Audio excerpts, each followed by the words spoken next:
صحابہ نے لڑ کے جو اچیو کیا اب اس پر جو ہے آگے تعمیر کریں اور اس دین کو جو ہے وہ شہادت کی صورت میں اپنائیں اور پھر جو ہے اس کو لوگوں کے سامنے لے کر آئے. لیکن وہ لوگوں کو بورنگ لگتا ہے کہ اب کون ایمان لے آئے, ایمان پختہ کرے, پھر جو ہے اس پر عمل صالح ہو, پھر اسلام کے ادارے بڑے, پھر ترقی ہو. یہ تو سینکڑوں سالوں کا کام ہے.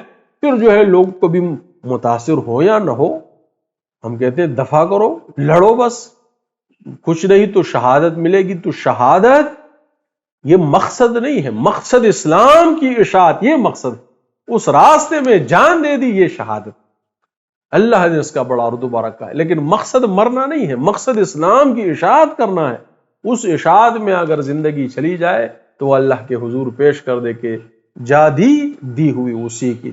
یہ اللہ تم کیا لے کر, ہم کہتے ہیں جی یہ لاشا لے کر آئے, کہ اس راستے میں اپنے آپ کو قربان کر. تو ہمارے ہاں لوگوں نے اسلام کو چھوڑ دیا اور صرف شہادت کو مقصد, کہ مرنا جو ہے یہ شہادت, یہ مقصد ہے. شہید ہو بھئی, مقصد شہید ہونا, مقصد دین کی اشاعت ہے.